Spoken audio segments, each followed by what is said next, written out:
En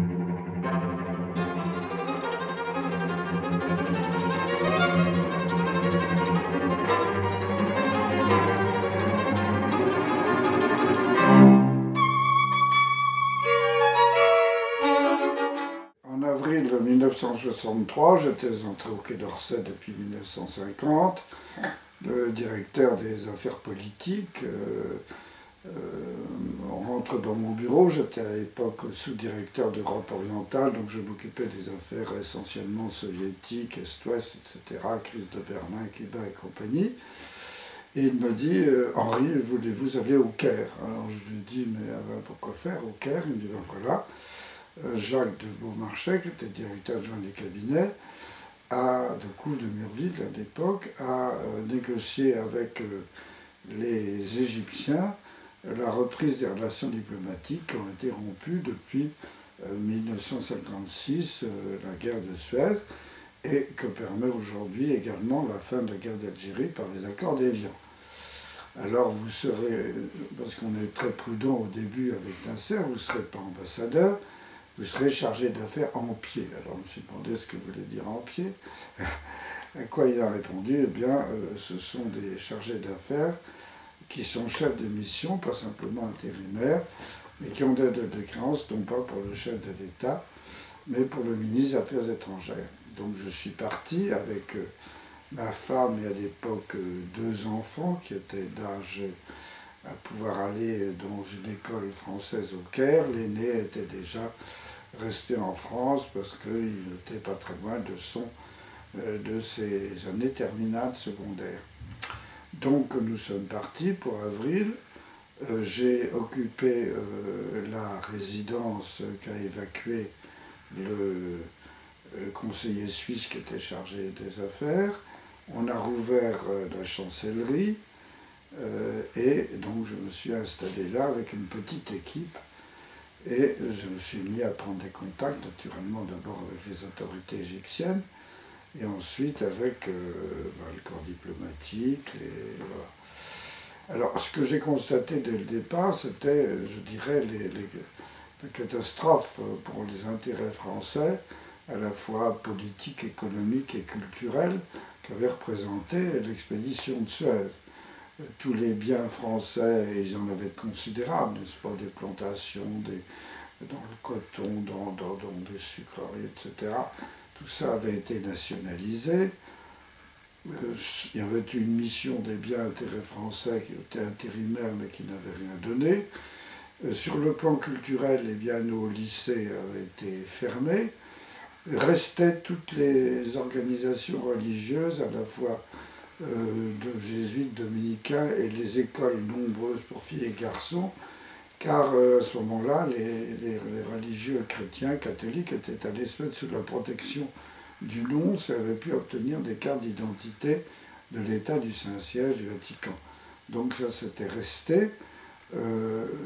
Et puis il y avait quand même un sentiment de grande amertume chez les Égyptiens qui trouvaient que, après tant d'années d'amitié, de coopération, bien la France, en se lançant avec la Grande-Bretagne et Israël dans cette campagne de Suez, d'ailleurs qui avait complètement échoué, eh bien franchement c'était dur à avaler. Donc on ne peut pas dire que le climat était non plus tellement favorable. Il s'agissait donc pour moi de rebâtir la présence de la France en Égypte, de rouvrir ce qui pouvait être ouvert, de négocier les indemnisations pour autant que possible pour les biens économiques et financiers, agricoles, etc., qui avaient été nationalisés autant que possible, de rétablir une présence culturelle, non pas de réclamer la propriété des lycées parce que ça c'était illusoire, mais au moins de faire revenir les professeurs parce que nos lycées étaient très cotés et qu'il y avait beaucoup, pas simplement des Européens comme on disait, mais il y avait aussi des Égyptiens qui trouvaient que la culture française méritait d'être connue dès le départ, ainsi que notre langue, parce qu'il faut bien dire qu'une grande partie des Égyptiens parlaient le français et parlaient aussi l'anglais, bien sûr, puisqu'il y avait eu un mandat. Mais enfin, je dirais qu'il y avait une forte attractivité pour la France, pour sa culture, pour son climat, pour son ancienneté, pour la mode, pour les tournées de théâtre, d'opéra, de danse. Et tout ça, peu à peu, je dois dire, est revenu. J'ai fait de mon mieux.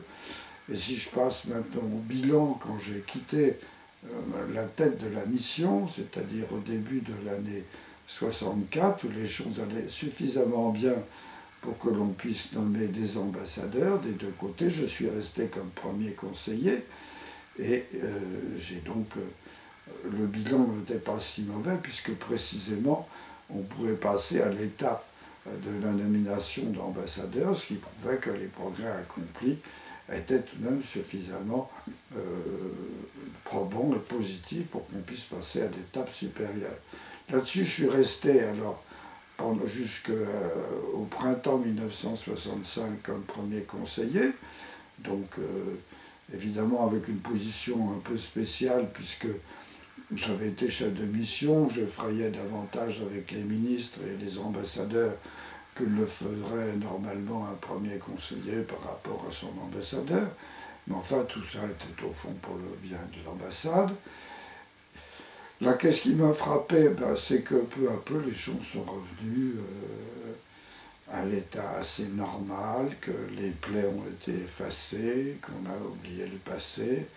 Et alors, je retiendrai deux choses. Dans les instructions qui m'avaient été données, parce que ça c'est important, l'on m'avait dit, au plus haut niveau du général de Gaulle et du coup de Murville, que si nous étions heureux de reprendre nos relations avec les États arabes, dont Israël, ce ne serait pas aux dépens de nos relations, des États arabes, etc., ce ne serait pas aux dépens de nos relations avec Israël. Nous étions disposés à être au mieux avec les Arabes, mais pas aux dépens de nos relations. Alors par quoi étaient-elles caractérisées ces relations? On avait cessé la coopération nucléaire, ce que m'avait dit Couve, mais on conservait toutes les relations économiques et les livraisons d'armement, et notamment les livraisons de Mirage. Ce que les Égyptiens ne comprenaient pas, et ce que j'ai essayé, puis mon ambassadeur, de leur faire comprendre, c'est qu'on n'allait pas rompre avec Israël pour renouer avec l'Égypte et les autres pays arabes. Bon, alors ça c'est une chose qu'ils ont admise, mais sans tout à fait être très heureux de cela. Et ça a duré en fait jusqu'en 67, jusqu'à la guerre de 67, où là le général a mis un embargo sur les livraisons d'armes à Israël. L'autre chose qui était très très importante et en même temps triste, c'était qu'à cause de la construction du barrage d'Assouan, cet énorme barrage qui allait barrer la Nubie elle-même, en tant que province égyptienne de vieilles traditions, de vieilles mœurs d'un peuple, une ethnie, si je puis dire, très respectable, etc. Cette Nubie qui comptait tous les temples d'autrefois, de la vieille époque pharaonique, tous ces temples allaient être ou enfouis, ou outils, ou déplacés. On avait choisi de les déplacer, et ce fut la prodigieuse campagne pour le sauvetage des temples de Nubie, à laquelle, par exemple, Madame Desroches-Leblecourt avait beaucoup contribué. Mais alors, c'était parallèlement, c'était la disparition de l'habitat nubien, donc de l'émigration forcée de tous ces gens qu'on allait transporter au nord du barrage. Et il faut bien dire que la construction du barrage d'Assouan, on peut en dire du bien, on peut en dire aussi du mal, constituait une innovation profonde, pas simplement, je dirais, dans le peuplement, mais aussi dans le climat. Parce que là, il y avait une énorme masse, je dirais, d'eau retenue, qui donnait par conséquent lieu à des évaporations, à des pluies qui n'existaient pas de la même façon. Voilà, alors ce sont ces deux faits que j'ai rendus. Pour le reste, je dirais que je suis parti en ayant vraiment un grand respect pour le peuple égyptien, que j'ai trouvé un peuple d'abord uni, ayant une forte personnalité, nilotique fondamentalement, à l'époque pas du tout pratiquant l'islam, ce qu'on appellera aujourd'hui un islam modéré, mais pas du tout fanatique, pas du tout agressif. Les Coptes respectés, qu'ils soient orthodoxes ou catholiques, privés un peu de leurs biens agraires, ça c'est sûr, mais quand même admis, et une société qui finalement restait assez laïque sous l'autorité de Gamal Abdel Nasser. Les femmes n'étaient pas allées conduire leur voiture, étaient avocates, professeurs, etc. Et donc on était dans un pays très tourné vers l'Europe, très tourné vers la France, et je dirais je l'ai quitté à regret et avec beaucoup de sympathie et de joie de l'avoir connu.